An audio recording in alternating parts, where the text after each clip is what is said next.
Good morning everyone. तर आपण chapter number 2 पाहिला होता हेल्थ अँड डिसीजेसचा, आणि याच्यावरती तुम्हाला मी काही क्वेश्चन्स होत्या एक्सरसाइजमध्ये त्या करण्यास सांगितलं होतं. आय थिंक 6 जणांनी काहीतरी पाठवलेलं आहे, म्हणजे आपल्या एवढ्या मोठ्या पॉप्युलेशनमधून 6 जण एक्सरसाइज कंप्लीट करून पाठवत आहेत. Very good, that's very nice.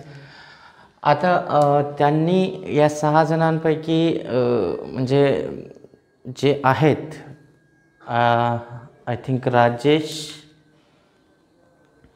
अजून कोणीतरी होते, मारुती आय थिंक.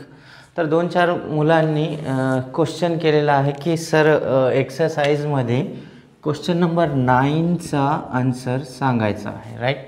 हाच क्वेश्चन होता आणि तो क्वेश्चन आहे एक्सरसाइजमध्ये होता, write the information of diagnostic and treatment of cancer. हा क्वेश्चन होता, राईट. तर सगळे क्वेश्चन आले तुम्हाला, पण हा एक क्वेश्चन थोडासा डिफिकल्ट वाटल्यामुळं तुम्ही आय थिंक सोडून दिलेला आहे.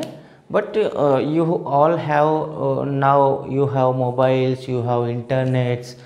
बट आपल्याला कशी सवय पडलेली आहे की we don't do any kind of work. आपल्याला फक्त ऐकतं भेटतं आहे, ठीक आहे, दॅट्स नो प्रॉब्लेम. हे माझं कर्तव्यच आहे, मला तुम्हाला सांगायचंच आहे. तरी होईल तेवढी तरी माहिती त्यावरची तुम्ही कलेक्ट करायला पाहिजे होती.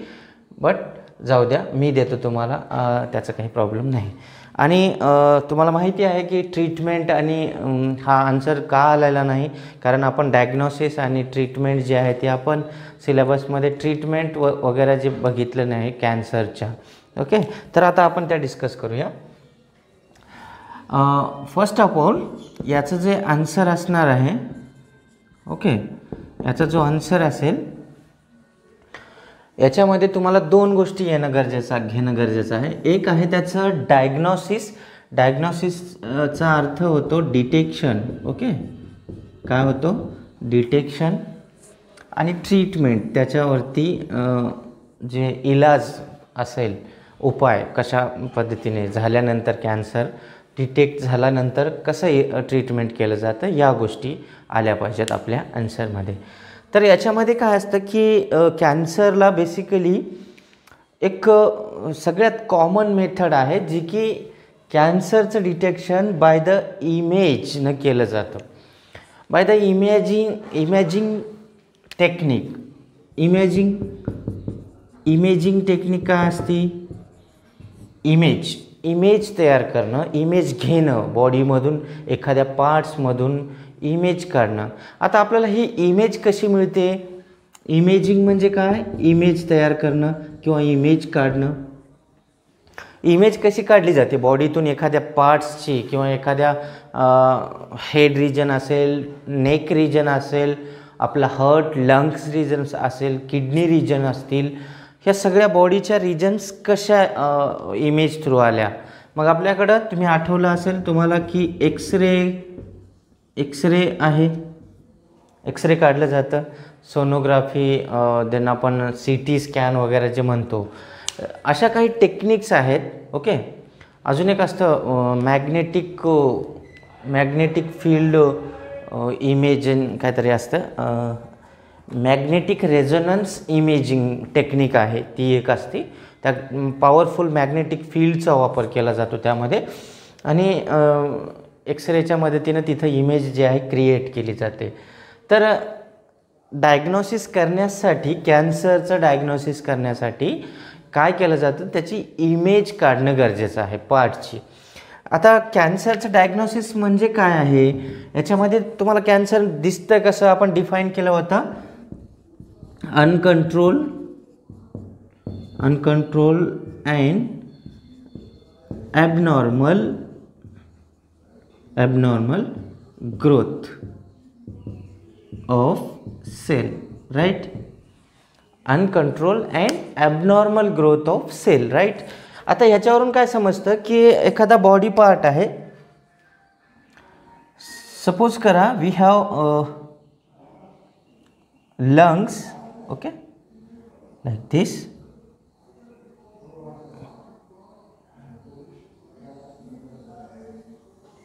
We have 2 lungs. तो हे जे ब्रॉन्की आहे तिथं हे 2 जे असतात अटॅच्ड, यांना आपण म्हणतो ब्रॉन्कीज, राईट. ब्रॉन्की. या ब्रॉन्कीजमध्ये कुठंतरी ट्यूमर झाला आहे, सपोज करू आपण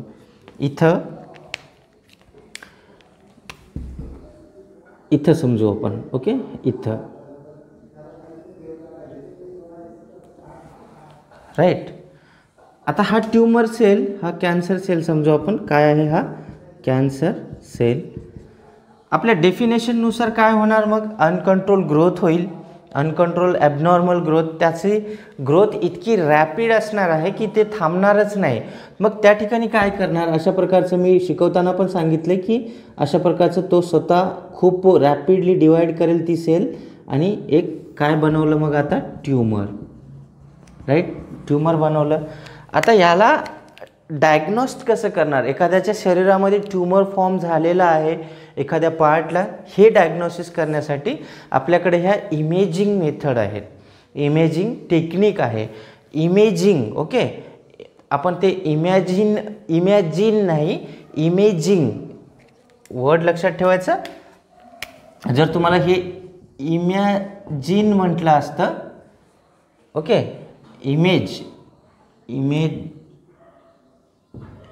इमॅजिन म्हटलं तर तुम्ही इमॅजिन करू शकता, ते कल्पना नाही.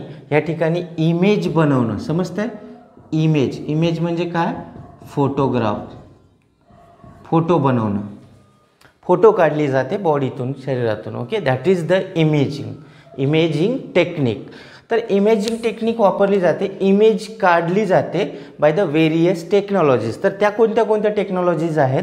आता काय केलं जातं, याच्यावरती अशी एखादी सेक्शनल किंवा म्हणू आपण क्रॉस सेक्शनल इमेज दाखवती. मग आपल्याला ते सोनोग्राफी एक्सरेची जी रिपोर्ट येत असते त्याच्यामध्ये दिसतं की आपल्याला कुठंतरी ट्यूमर डॉक्टर आयडेंटिफाय करतात. मग त्याच्यावरती ट्रीटमेंट सुरू केलं जातं. ट्रीटमेंट काय असणार आहेत ते पुन्हा बघू. पहिल्यांदा डायग्नोसिसच्या टेक्निक्स कशा? टेक्निक तर समजली, इमेजिंग टेक्निक हे सगळ्यात महत्त्वाची टेक्निक आहे, इमेज काढणं.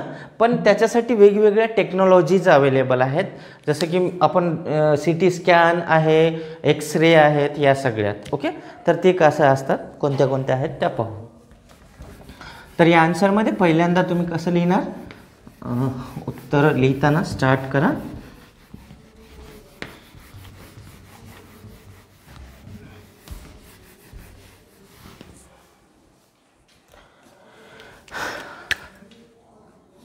आन्सरमध्ये लिहिताय तुम्ही, okay.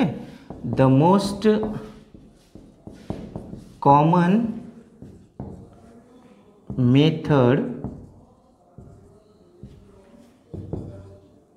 To diagnosis of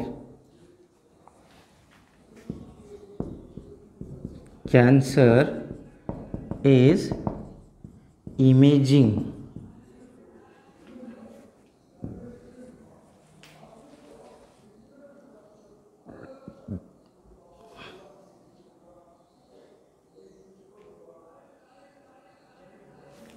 imaging by, आपण म्हणू असं, various ways, okay, various ways. वेगवेगळ्या मार्गाने आपल्याला इमेज तयार करायचे असतात. हे कॉमन आहे, मोस्ट कॉमन मेथड आहे डायग्नोसिस. कशाच्या डायग्नोसिससाठी? Diagnosis of cancer, okay. Diagnosis of of cancer is imaging आता बाय व्हेरियस वेज. तर त्यामध्ये फर्स्ट वे आहे फर्स्ट टेक्निक म्हणू आपण त्याला, computed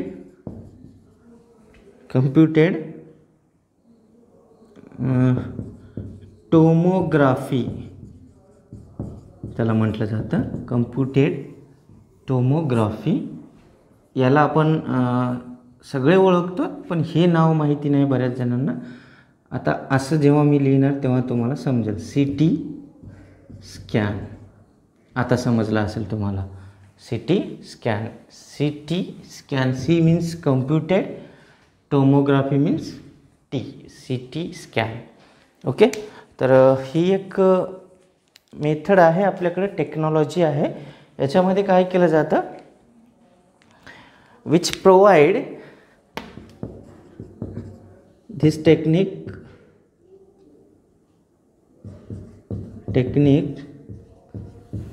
provide cross sectional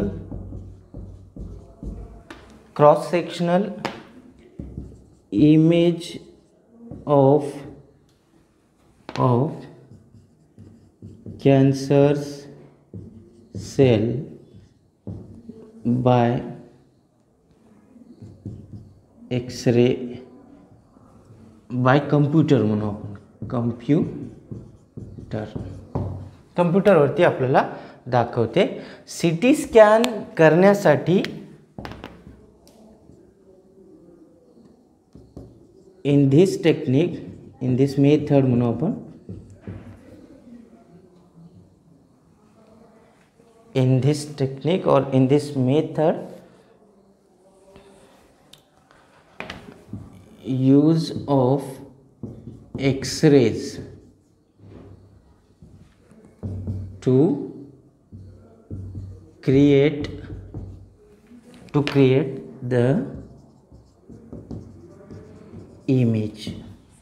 Okay, so this is a kind of technique in which image created by the use of X-rays. Okay, CT स्कॅनमध्ये आपण पाहिलं असेल की एखाद्या पेशंटला असं त्याच्या चेअरवरती टाकलं जातं आणि मध्ये तुम्ही घेऊन जाताना बघितलं असेल तर लाईट्स ऑन असतात, एक्सरेज लाईटच्या मदतीनं.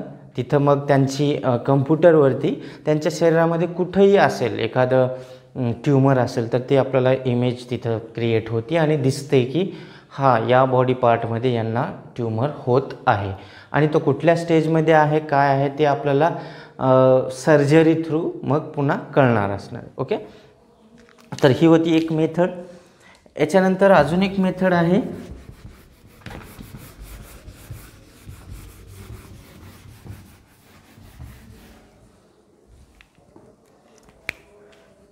दुसरी, मॅग्नेटिक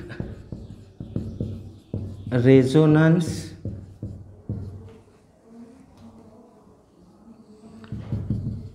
इमॅजिंग.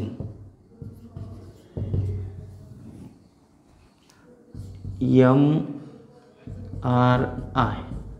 ह्या टेक्निकचं नाव आहे, magnetic resonance imaging. It is used in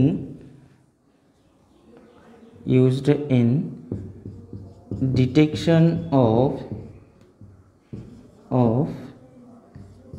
sarcoma in head and neck region. Okay, sarcoma is a kind of cancer. मी तुम्हाला सांगितलं होतं कॅन्सरच्या सार्कोमा टाईपचं कॅन्सर असतो. ओके, सार्कोमा प्रकार जो कॅन्सर असेल तशा प्रकारचं कॅन्सर कुठं कुठं हेड रिजन असेल आणि नेक रिजनमध्ये जिथं काही ट्यूमर असेल तर तिथं त्या ट्यूमरला आयडेंटिफाय करण्यासाठी मॅग्नेटिक रेझोनन्स इमॅजिंग वापरली जाते. इमेजिंग त्याच्यामध्ये magnetic field, powerful magnetic फील्डचा use केला जातो आणि इमेज क्रिएट केली जाते. आता याच्यानंतर थर्ड जी टेक्निक आहे डायग्नोसिसची ती आहे अल्ट्रासाउंड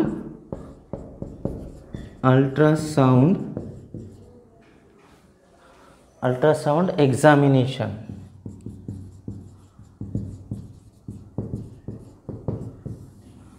ही टेक्निक आहे.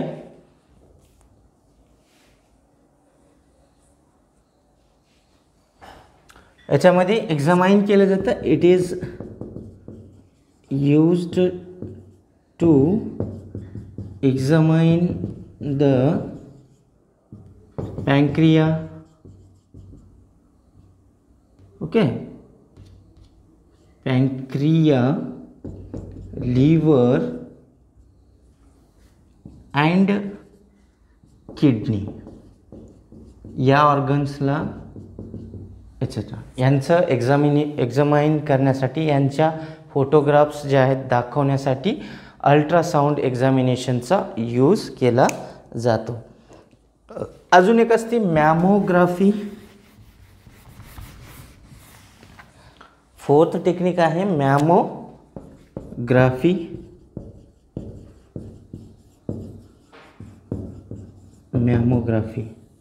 ओके, मॅमोग्राफी मॅमरी ग्लँडवरून याचं नाव दिलं असावं. ओके, तर याच्यामध्ये it is used to examine the breast cancer. जे फिमेलमध्ये होत असतं ब्रेस्ट कॅन्सर, चेस्ट रिजनला, ह्याचं एक्झामिनेशन म्हणजे याचं एक्झामाइन करण्यासाठी, तिथलं डिटेक्ट करण्यासाठी ह्या मॅमोग्राफीचा यूज केला जातो. आता कॉमन जे आहे याच्या व्यतिरिक्त आणखीन एक टेक्निक आहे ज्याच्यामध्ये काय केलं जातं की पर्टिक्युलर सॅम्पल काढला जातो. दॅट इज द 5th नंबरची जी टेक्निक आहे ती बेसिकली ती यूज केली जाते. कॉमन टाईप त्याच्यामध्ये पण आहे बायोप्सी. त्याला biopsy. It is a technique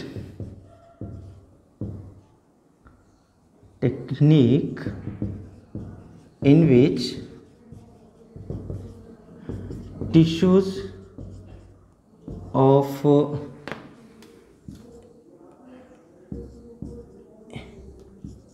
anybody's body are removed to detect the cancer or disease. Sample काढलं जातं, टिश्यू सॅम्पल काढलं जातं पर्टिक्युलर ऑर्गनचं आणि तिथलं सॅम्पल पाठवलं जातं लॅबोरेटरीसाठी डिटेक्शनसाठी की काय या सॅम्पलमध्ये डिसीज आहे का, कॅन्सर किंवा ट्यूमर सापडतो का हे पाहण्यासाठी पाठवलं जातं. So this is kind of these are the तसं याच्या व्यतिरिक्त भरपूर साऱ्या डायग्नॉस्टिक मेथड्स आहेत, but we have to learn about these simple techniques. तसं सिम्पल म्हटल्यानंतर आपल्याला असं नाही की ह्या ॲक्च्युअलमध्ये सिम्पल टेक्निक्स आहेत, बट तुम्हाला आठवण राहतील या काही टेक्निक्स मी तुम्हाला सांगितलेल्या आहेत. Okay, so these are the diagnostic methods. Now we are discuss about we have to discuss about treatments of cancer. Okay, now treatments of cancer. Okay, त्यामध्ये फर्स्ट ट्रीटमेंट जी कॉमनली वापरली जाते ती म्हणजे सर्जरी. सगळ्यात महत्त्वाचं सर्जरी आहे. काहीच नाही आलं तर सर्जरी तर आहेच. सर्जरी म्हटल्यानंतर तुम्हाला समजतं की काय केलं जातं. एखादा इन्फेक्टेड पार्ट आहे तर तो रिमूव्ह करून टाकला जातो. त्याच्यातून इन्फेक्टेड पार्टला रिमूव्ह केलं जातं. आणि इन्फेक्टेड पार्ट्स म्हणजे कोणते, in which removal of tumour is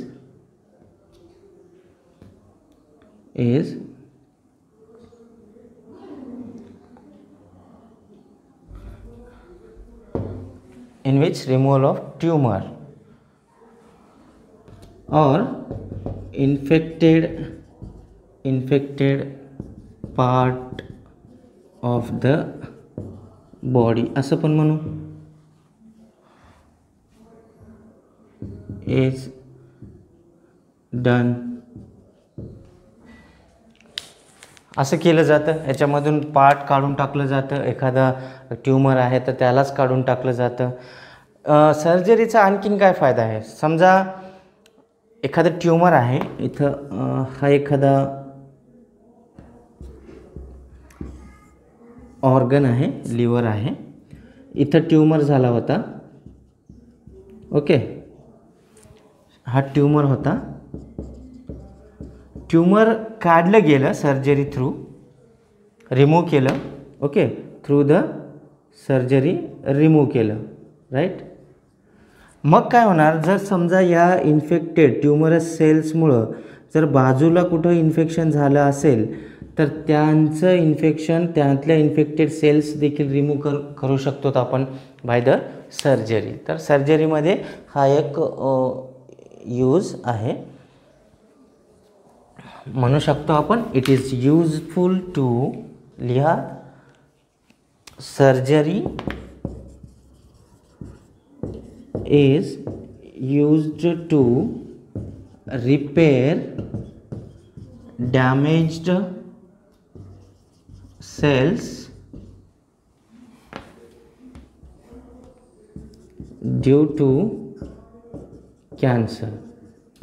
cancer सेल्समुळं डॅमेज झालेल्या सेल्सनं पण आपण रिपेअर करू शकतो, त्यांना व्यवस्थित करू शकतो. हा एक प्रकार आहे. याच्यानंतर आणखीन एक कॉमनली वापरली जाणारी थेरपी आहे, ट्रीटमेंट आहे, तिचं नाव आहे किमोथेरपी. सेकंड ट्रीटमेंट कोणतं आहे या ठिकाणी? किमोथेरपी. तसं तर ही इफेक्टिव्ह ट्रीटमेंट आहे, पण यामध्ये होतं काय, केमिकल थेरपी आहे हे. तर काय केलं जातं, chemical drug given to the patient to destroy the tumor. आता त्याला ड्रग दिलं जातं, केमिकल ड्रग दिलं जातं की पर्टिक्युलर पार्ट्सचा जो ट्यूमर आहे तो किल करावा, डिस्ट्रॉय करून टाकावा. म्हणून ड्रग कसा दिलं जातं, ओरली पण देऊ शकतात, इंजेक्टेड केलं जातं, ब्लड स्ट्रीममध्ये टाकलं जातं, या खूप साऱ्या प्रोसेसेस आहेत. याच्या थ्रू याला केमिकल ड्रग दिलं जातं आणि त्या औषधा आणि त्या पॉवरफुल असतात ड्रग हे की त्याचं साईड इफेक्ट पण होऊ शकतं. Chemotherapy, these drugs are very powerful that may cause side effect to other part of the body. दुसऱ्या पार्टला पण त्याचा डॅमेज होऊ शकतं, त्याच्यामुळं नुकसान होऊ शकतं. हे किमोथेरपी म्हणजे एक शरीरामध्ये इथं कुठंतरी ट्यूमर आहे आपल्याला आणि त्या ट्यूमरला किल करण्यासाठी आपण ब्लड स्ट्रीम थ्रू खाल्लं काय, इंजेक्ट केलं काय, तो औषध जाणार आहे आपल्या ब्लड वेसलमध्ये आणि त्या ब्लड वेसल्स थ्रू जो औषध पोहोचवतोय तो औषध टार्गेट ऑर्गनला तर टार्गेट करणारच आहे, त्याला किल तर करेल, त्या ट्यूमर सेल्सना तर मारून टाकणारच आहे, पण सोबतच असं होऊ शकतं त्याच्या सराउंडिंगमधल्या सेल्स पण किल होऊ शकतात, तर त्यांचा अदर सेल्सवरती पण परिणाम दिसतो त्या ड्रगचा. तर म्हणून ही थेरपी सहसा यूजफुल पण आहे आणि याच्या बऱ्याचशा साईड इफेक्ट्स पण आहेत. आता हे तर झाल्या दोन महत्त्वपूर्ण टेक्निक्स किंवा ट्रीटमेंट्स. आता ह्याच्यासोबत किमोथेरपीच्या सोबत आता कसं होतं की ट्यूमरला आता नवीन रिसेंटली जे आय थिंक मला वाटतं ही जे ट्रीटमेंट आहे या ट्रीटमेंटमध्ये नवीन जे सायंटिस्ट आहेत, जे आम्हाला काही ओळखीचे आमचे टीचर्स आहेत, यांनी जे म्हणजे यांच्यावरती जे स्टडी केली याच्यातून असं एक दिसून आलं, ही थर्ड एक टेक्निक आहे, ही पण ट्रीटमेंटसाठी यूजफुल आहे. ही ट्रीटमेंट नाही पण ट्रीटमेंटसाठी यूजफुल आहे. काय आहे ती? ही process anti एंजिओजेनेसिस.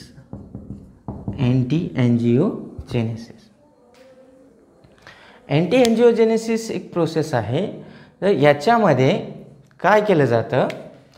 एंजिओजेनेसिस means formation of blood vessels. Okay, हे विसरायचं नाही. Formation of blood vessels. Anti म्हणजे याला एंजिओजेनेसिसला, that is formation of blood वेसलला इनहिबिट करणं. समजतंय? तर हे काय असतं, याच्यामध्ये काय केलं जातं की सपोज करा एक एरिया आहे जिथं ट्यूमर झाला आहे. हा ट्यूमर आहे.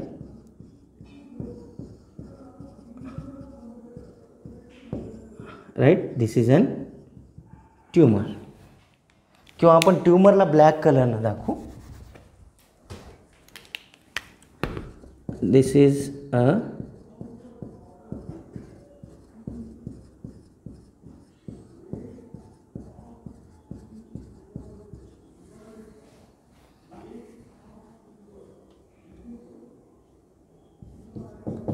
ट्यूमर. ओके, ट्यूमरला आता कुठलाही पार्ट आहे, ऑर्गन कोणताही असेल, लंग्स असतील, लिव्हर असेल, नेक असेल, ब्रॉन्कीज असतील, हेड रिजनमध्ये कुठं ब्रेन कॅन्सर, ब्रेन ट्यूमर असेल, ओके, किडनीजमध्ये कुठं दिसत असेल, कुठलाही कॅन्सर असेल, तिथं समजा काय असतं, कॉमनली प्रत्येक सेल्सना त्यांच्या न्यूट्रियंट्ससोबत ऑक्सिजन प्रोव्हाइड करण्यासाठी कोण असतात? ब्लड वेसल्स असतात. मग याच्या सराउंडिंगमध्ये पण आता अशा प्रकारचे ब्लड वेसल्स असतीलच. राईट, म्हणजे इथून अशा प्रकारचं ब्लड सप्लाय होतच असेल. असं तसे तर या ब्लड वेसल्स आपल्याला माहिती आहे सेल्सच्या इंट्रासेलमधून पण असतात स्पेसमध्ये. ओके, तर अशा प्रकारच्या ज्या ब्लड वेसल्स आहेत समजा आपण, these are the blood vessels. आता हे ब्लड वेसल्सचं रोल सांगता येईल आपल्याला. याच्यामध्ये काय काय असतं? याच्यामध्ये न्यूट्रियंट्स असतात, याच्यामध्ये ऑक्सिजन असतो सगळ्यात महत्त्वाचं. ओके, अशा प्रकारचं हे काय? Blood vessels with O2 and nutrients.